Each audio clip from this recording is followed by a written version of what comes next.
Next video. In today's video I will show you how to use AWS Batch.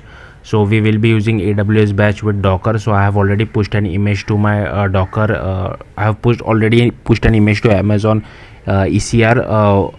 So if you haven't watched that video on how to push a Docker image to Amazon ECR, you should watch my previous video, because I will be continuing on from that video. So first, what you will have to do, you will have to go to AWS Batch. Once you go to AWS Batch, you will have to click on compute environment over here. Once you click on compute environment, to click on create compute environment configuration, I am selecting Fargate, and here inside name you can give any name like my task compute environment. I am keeping it simple. Okay, then let's see what's the documentation says. Give some name. Okay, for service role select AWS service role for batch, click next. Okay, so here I have kept it as default, and then click next. And for maximum vCPUs I have selected as 2, but if you want you can change it.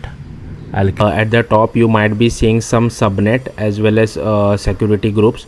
So if you are going to access AWS Batch outside from AWS, so suppose from your client side you are going to trigger that, then what you will have to do is,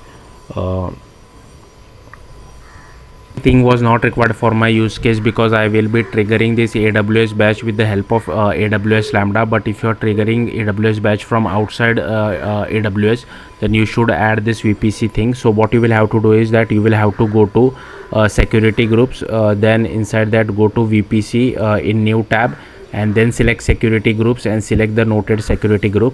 Then you will have to click on add rule, then select HTTP source anywhere IPv4. Similarly, click on add rule again, select type HTTPS source anywhere IPv4. Again select add rule, select type custom TCP and source anywhere IPv4 as well.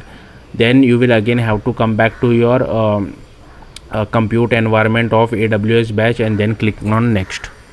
Will just click. I'm again back to the compute environment. Make sure you save your VPC in security groups as well. If you are changing it, I have not changed it, so I will just click on next over here. What you have to do is just go over here and click on create compute environment.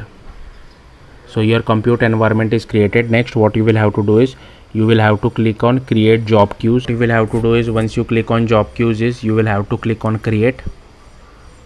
Over here I am just setting the orchestration type as Fargate, and here you will have to give your queue some name. So I will just give it as my task, I don't know, job queue I guess, and I am setting everything as default. So let me just check the documentation. Click OK. In compute environment, select your compute environment which you have created. Okay, so I've selected the my task compute environment inside from connected compute environment. Then you just have to click on create job queue. So your job queue is done as well. Next thing which you have to do is you will have to go to IAM, then click on roles, and here you will have to click on create role. Here let's see what are the next steps. So you will have to select elastic container service task. In service, select elastic container service. So AWS service, in service you will have to select elastic container service. Okay, and here you will have to select elastic container service task. Then you will have to click on next.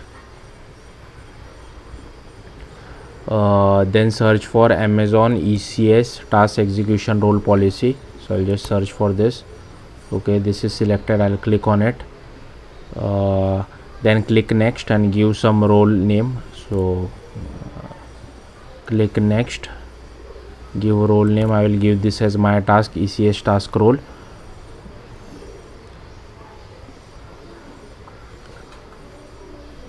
Again click on row. Okay, click create role.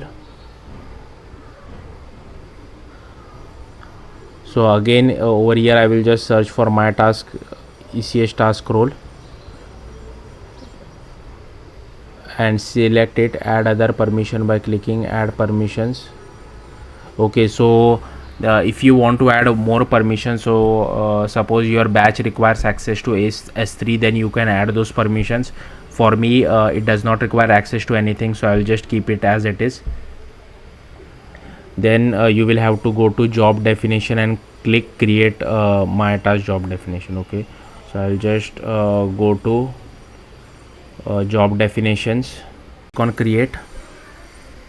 You will have to do is I will just keep the orchestration type as Fargate again. So if you see job definition, so click create and I'll just give some name, my task job definition, I guess. Selection execution timeout, I'll keep it as it is. It mostly depend on your Docker image, so if you are using Docker image, and here I will run it as Linux. Now if you remember my last video on Docker, so pushing Docker image to Amazon ECS, so I was using M1 Mac, so the image that has been generated was an ARM64 image, so I will select ARM64. If you are using x86, then you select x86. Then ephemeral storage, how much I have kept, I'll keep it as 25. Then I will select my task ECS task role. I've selected my task ECS task role. Then I click on next and I'll keep so here it should not be echo hello world. So if you see then toggle public IP as well. Okay, sorry, I missed one step, so I will just go to previous. I will, okay, I think it's in the next section, is it?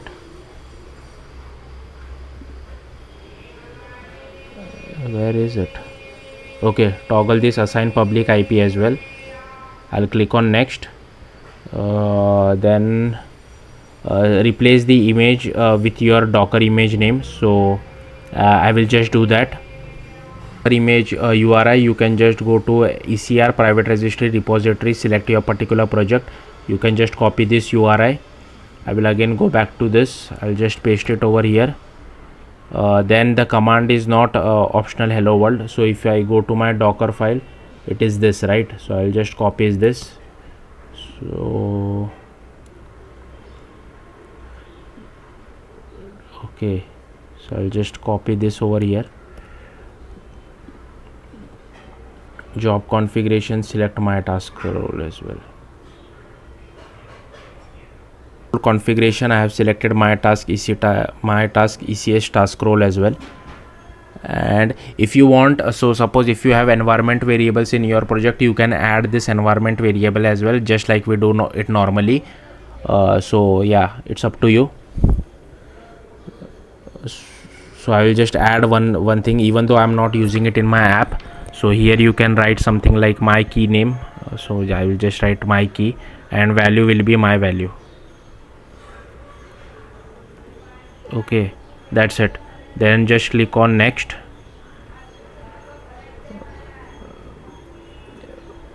Then just click on next and create job definition. So next, and here you can click on create job definition.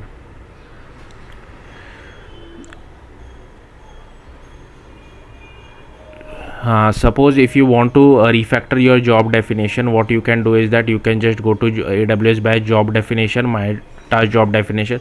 If you want to refactor this, you can just click on actions, create revision. Don't try to create a new job definition, because this will save you time. If you want to create a completely new job definition, then you can create a new job definition, which I showed you. Okay. Okay, once job definition, it creates a new job definition, but don't forget. Okay, so if you are creating a new revision, then don't forget to delete the old job definition if it is not required. Okay, then we have to submit a job, right? So what you will have to do is go to jobs, submit new job, and here I can give any name. I guess my task v1. I will select my job definition. I have selected my task job definition as well as my task job queue. Then just click on next. Let's see what else. the environment variables which are overall, click create next show. Okay, so here you can see you don't have to change anything, don't add any command because we have already added that command in job definition. And here you will see environment variables as well. So if you want to refactor, you can. If you don't want to, just keep it as it is. Then click on next, and here I will click on create job. Now if I go to dash, so here you can see that my job was pretty small, but it is running still in the running state. And now if you want to Node.js application, I have did a console log, right? So we will just see if the console log was printed or not. If yes, then our job was successfully executed. So what I will do is I have gone to CloudWatch, then select log groups. Inside that I will just search for batch. So you can just search for batch, and you will have to select AWS batch job, the first one. Just select AWS batch job. Next you will have to select you will see your job definition, the name. So I will just select my task. I have selected my job task. As you can see, it has printed my console log. So this job is successfully submitted. So here in this case we were submitting our job manually, right? But in the next video we will see how to create a lambda function to trigger our AWS batch job automatically at any given point of time. So yeah, that's it. Thank you for watching. Bye.